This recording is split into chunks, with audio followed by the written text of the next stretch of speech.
Hello guys, welcome back to एजुगिरी। I hope all you are doing great. आज हम 11 नवंबर का द हिंदू एनालिसिस करेंगे। चलिए स्टार्ट करते हैं। Do like the video and do subscribe to the channel and hit the bell notification on. चलिए start करेंगे। High intensity explosion in capital kills at least 9। तो दिल्ली के अंदर बॉम्ब ब्लास्ट हुआ है, ठीक है ना। हाई इंटेंसिटी लिखेंगे, high intensity explosion in Delhi outside red fort, ठीक है ना। रेड फोर्ट के बाहर हुआ है ये। High intensity explosion in a slow moving car outside red fort in central Delhi killed 9 people, 20 injured. A person in whose name the car was registered was detained in Gurugram. तो यहाँ पर meetings हो रही हैं, इंजरीज भी बहुत लोगों को हुई हैं, ठीक है। तो अभी तक यही पता है। We don't know the details of the blast as of now कि किसने करवाया है, कौन है इसके पीछे, ठीक है। बट हाँ, रेड फोर्ट के बाहर दिल्ली के अंदर हाई इंटेंसिटी ब्लास्ट हुआ है। उसके बाद 7 held in crackdown by JNK police on terror module. तो टेरर मॉड्यूल पकड़ा है 29, 7 पीपल अरेस्टेड, 7 पीपल, सीज 29। तो ये बहुत इंपॉर्टेंट है। Seized 2900 kg of improvised explosive device, that is IED making material in past 15 days। तो ये JNK और तो टेरर मॉड्यूल लिंक टू किसका है? Terror module linked to Jaish e Mohammad and Ansar Ghazwat ul Hind, ठीक है जी। उसके बाद आगे चलेंगे। Women are largest minority. वो कह रहे हैं सुप्रीम कोर्ट में there is only one women जज now, which is not right. तो ये केस सुन रही थी BV Nagarratna is going to be the first women chief justice of India. First women chief justice of India. Can you tell me who is going to become the next chief justice of India? Can you tell me in the comments? मैंने पढ़ाया and this is very very important. It is going to be there in every exam, ठीक है। Justice Suryakant. तो यहाँ पर वो नारी शक्ति वंदन अधिनियम सुन रहे थे, उसके ऊपर, ठीक है ना। Petition filed by Jaya Thakur challenging the नारी शक्ति, देखेंगे, नारी शक्ति वंदन अधिनियम, जिसको क्या बोला जा रहा है? Constitution 106th amendment act. क्या कर रहे हैं? Granting 33% reservation to women in Loksabha and assembly. State assemblies और लोकसभा में इस कॉन्स्टिट्यूशन अमेंडमेंट के थ्रू 33% रिजर्वेशन मिल रही है, ठीक है ना। सितंबर 2023 में ये लिखेंगे, president gave assent in September 2023। This is very very important. But bill implement क्यों नहीं हुआ अभी तक? इम्प्लीमेंटेशन डिले क्यों हुआ है? This constitution amendment was instance of giving women judicial political justice power. The Kota for women in Loksabha and assemblies would continue for 5 years। एक minute, यहाँ से अब यहाँ पर she pointed a constitution mandate the state to make affirmative, एक minute, yeah, the provision of 2023 would be implemented, ये देखेंगे, the provision of the 2023 law would be implemented only after the conduct of the next census and subsequent delimitation exercise, redrawing of Lok Sabha and Assembly constituencies to determine seats to be reserved for women। तो यहाँ पर ये कब से लागू होगा? अब यहाँ पर हमने पॉइंट लिखा कि भाई देखो, एक बिल, एक लॉ कब बनता है? बिल लॉ कब बनता है? कब बनता है बिल लॉ? ये जर्नी कैसे होती है? जो बिल होता है वो क्या है? बिल एक लॉ है कि लॉ प्रपोज्ड लॉ है कि लॉ ऐसा सा होना चाहिए, प्रपोज्ड लॉ आता है, ठीक है। प्रपोज्ड लॉ के बाद उसके ऊपर डिस्कशन होती है, ठीक है, उसके ऊपर डिस्कशन करी जाती है कि ये कर लो, चेंजेस की डिस्कशन, ये वो डिस्कशन होती है। डिस्कशन के बाद क्या होता है? What happens after discussion? Bill pass हो जाता है या रिजेक्ट हो जाता है, ठीक है ना। अगर पास हो गया तो क्या होगा? बिल जाएगा प्रेसिडेंट के पास, एसेंट देंगे प्रेसिडेंट अपना, और फिर वो लॉ बनेगा और फिर वो हम सब फॉलो करेंगे, ये है, ठीक है। बट ये वाले लॉ बिल के अंदर ही बोला गया था कि ये कब लागू होगा? जब सेंसस हो जाएगा, मतलब पॉपुलेशन काउंटिंग हो जाएगी और डीलिमिटेशन हो जाएगी। डीलिमिटेशन एक्सरसाइज क्या होती है? हम देखते हैं कि वैसे अगर हमारे एरियाज डिवाइडेड है कि जी ये लाजपत नगर है, ये फलाना नगर है, बट क्या पता एमपी जो हो ना उन दोनों नगरों का एक हो, एमएलए जो हो ना क्या पता लाजपत वन का अलग हो उसका। क्यों? ये कॉन्स्टिट्युएंसीज है वोटिंग के लिए कि पॉपुलेशन की रिप्रेजेंटेशन अच्छे से हो जाए। ये अपने ही हिसाब से एरियाज को डिवाइड करते हैं जिनको हम कॉन्स्टिट्युएंसीज कहते हैं, और जो एरियाज को रीड्रॉ करते हैं हम दोबारा से, उसको डीलिमिटेशन एक्सरसाइज कह रहे हैं। तो वो कह रहे हैं कि ये वाली जो 33% रिजर्वेशन है वुमेन की, जो 106 अमेंडमेंट कॉन्स्टिट्यूशन एक्ट है, वो कब लागू होगा? जब सेंसस हो जाएगा। जब सेंसस हो जाएगा तो हमारा फोर्थ पॉइंट यहाँ पर क्या बनेगा कि ये लागू नहीं हुआ अभी तक, ठीक है ना। क्यों नहीं लागू हुआ है? इम्प्लीमेंट कब होगा? इम्प्लीमेंटेड ओनली, लिखेंगे implemented only after conduct of next census and subsequent delimitation exercise. And इन्होंने हमें बताया हुआ शॉर्ट में डीलिमिटेशन एक्सरसाइज क्या होती है? रीड्रॉइंग ऑफ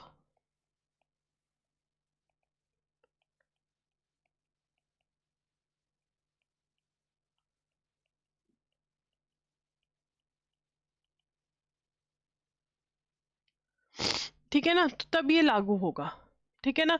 अब यहां पर ये कह रहे हैं द कोटा फॉर वुमेन, यहां से नोट करेंगे हम, quota would, this quota would continue for 15 years and parliament could later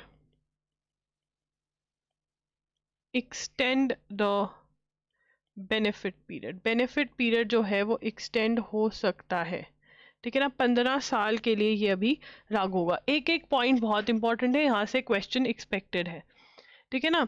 उसके बाद आगे चलेंगे, न्यू हॉरिजॉन कोप चल रही है। कोप इस conference of parties, Belum Brazil में चल रही है, ये हम नोट कर चुके हैं, ठीक है ना। तो कोप 30 कहाँ पर हुई है? कोप 30 चल रही है अभी भी। कोप 30 इज कॉन्फ्रेंस ऑफ पार्टीज, 30 का मतलब 30th एडिशन।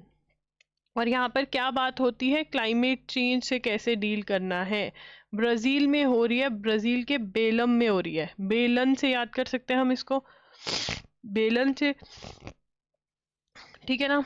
और अब यहाँ पर 10 years, ठीक है ना, 10 years of historic Paris agreement. वो कह रहे हैं कि पेरिस अग्रीमेंट को 10 साल हो गए हैं, ठीक है ना। पेरिस अग्रीमेंट कब साइन हुआ था? 2015 में, ठीक है ना। सिग्नेटरी मेंबर्स ऑफ UNFCCC, देखो ये क्या है? United Nations framework convention on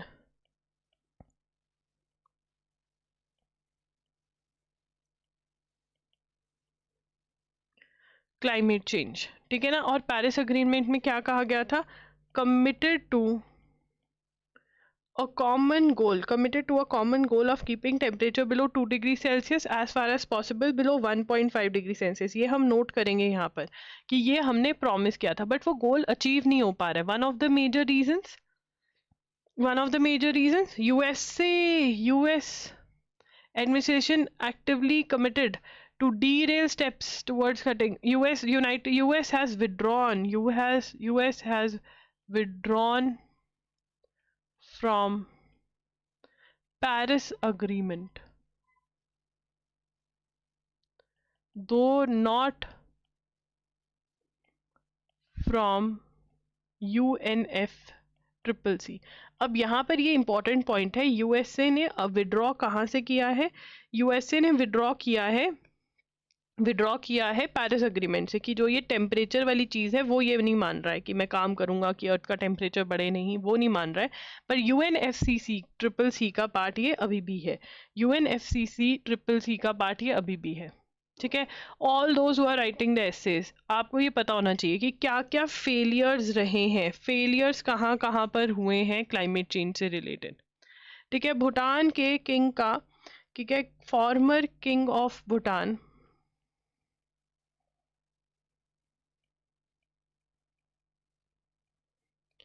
Jigme Singye Wangchuck turns 70, कितने के हो गए हैं? 70 ईयर्स के हो गए हैं। ठीक है ना। एंड उनको क्या बोलते हैं? Father of current king, known as K4। तो ये वाले जो किंग है K4 है, जो अब किंग है वो K5 है, उनका नाम K5 है। ठीक है। और उनका नाम क्या है? जिग्मे केसर नामगेल वांगचुक। ठीक है ना। पीएम मोदी गए हैं उनके 70th बर्थडे पे। ठीक है ना। कॉल हिम बोधिसत्वा किंग, उनको Bodhisattva, who often call him Bodhisattva king. ठीक है ना। तो यहाँ पे ये भी ऑल्सो नोन एज, ये जो K4 है इनको ये भी बोला जाता है, ये आप नोट करेंगे। He ruled Bhutan, fourth point क्या बनेगा? He ruled Bhutan from the age of 17 years till he abdicated in 2006 in favor of his son। ठीक है ना। थ्रोन अपने सन को दे दी है।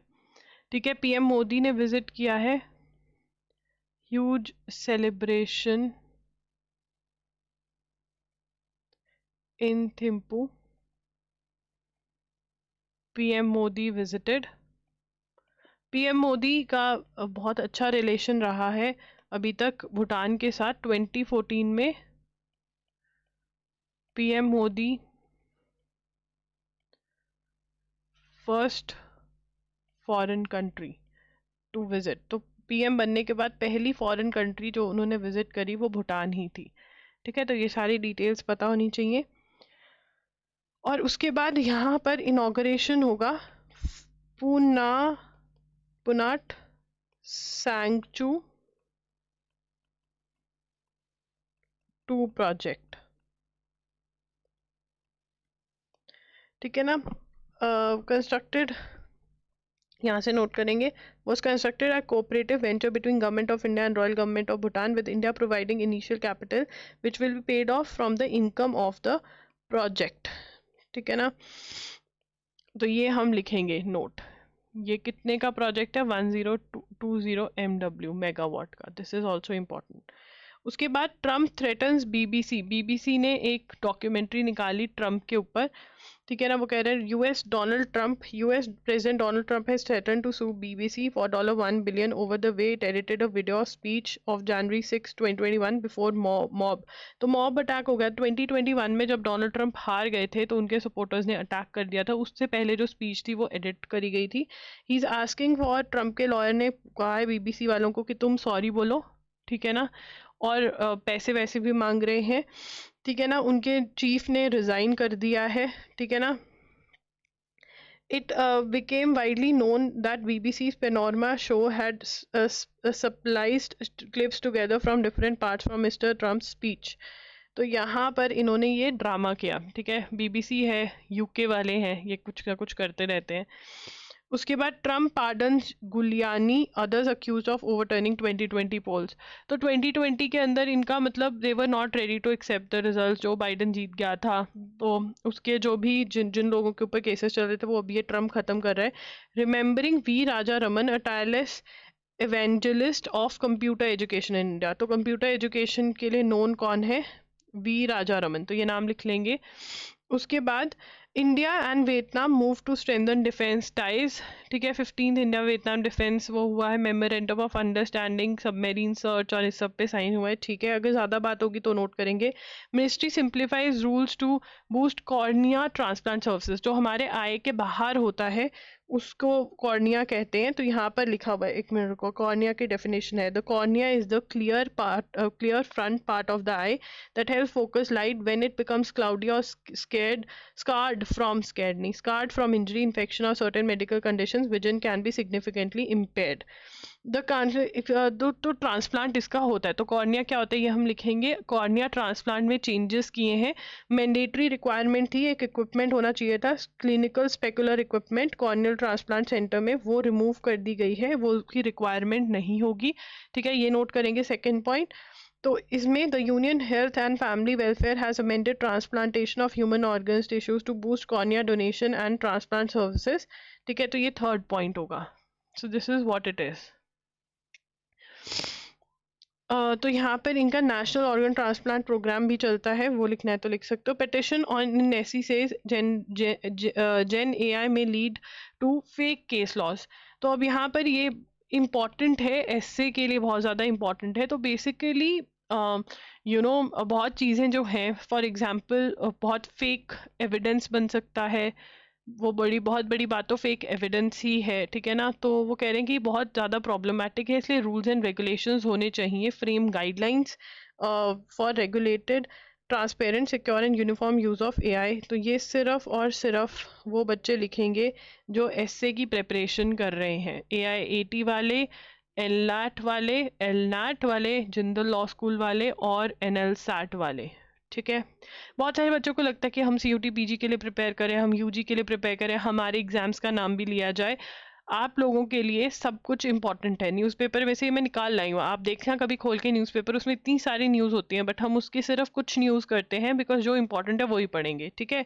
Global inequality report 83% of countries experience high income inequality representing 90% of the world's population. तो अब यहाँ पर 83% जो कंट्रीज हैं वहाँ पर इनइक्वालिटी है, कि गरीब है वो बहुत ही गरीब है, अमीर है वो बहुत ही गरीब है, अमीर है, ठीक है ना। तो गिनी कोएफिशिएंट क्या होता है इनइक्वालिटी के लिए? ये कोएफिशिएंट होता है गिनी कोएफिशिएंट अबव 0.4। और गिनी coefficient of 0 indicates perfect equality, की नहीं इनइक्वालिटी नहीं है। अगर किसी कंट्री का 0 है गिनी कोएफिशिएंट, अगर 1 है तो परफेक्ट इनइक्वालिटी। इसको रट्टा मारना पड़ेगा, प्लीज यू हैव टू रट्टाफाई इट, ठीक है। उसके बाद the central government has constituted the 8th pay commission. Central government ने क्या कॉन्स्टिट्यूट किया है? लिखेंगे central government constituted 8th central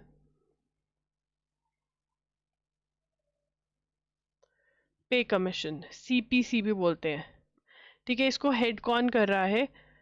retired justice Ranjana Prakash Desai. Now this is a very very important.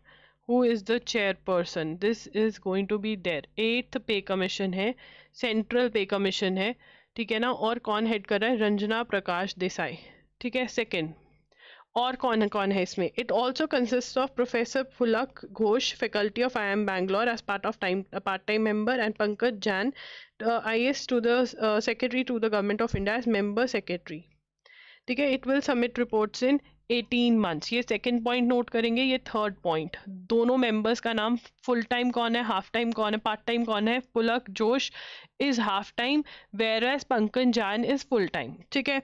उसके बाद 18 months में रिपोर्ट सबमिट करेंगे। पे कमीशन करता क्या है? Pay commission setup by India by an executive order based on cabinet decision. ये fourth point बनेगा। The role of CPC is to salary structure बनाना, रिटायरमेंट बेनिफिट्स देखना, कितने क्या देने हैं, ये सारी चीज़ें जो हैं ये कौन करता है? ठीक है, ये करता है सीपीसी। और जो फर्स्ट सीपीसी था वो कब बना था? 1946 में। Here can you see, this is very very important. ये सारे पॉइंट्स आपको नोट करने हैं, ठीक है। This is very important that who is going to head the commission. The current Nobel prize in economics have been given to 3 economist. अगर आपको Nobel prize in economics का नहीं पता तो यहाँ पर तो वो कह रहे हैं कि वो कह रहे हैं टेक्नोलॉजी और ये सब चेंज से creative destruction in economic growth हो सकता है, ये सब बताया उन्होंने। ये ऑलरेडी डन है हमारा, ठीक है ना। तो if you like this video, please do like the video, do subscribe to the channel, and yes, do hit the bell notification on, and जो भी मैंने मार्क करवाया उसको प्लीज नोट कर लीजिए, ठीक है। Thank you for watching, bye bye, take care. कोई भी डाउट है किसी भी चीज़ में आप कमेंट्स में पूछ सकते हैं, मैं कल दोबारा से वो पैराग्राफ उठा के आपको समझा दूंगी, ठीक है।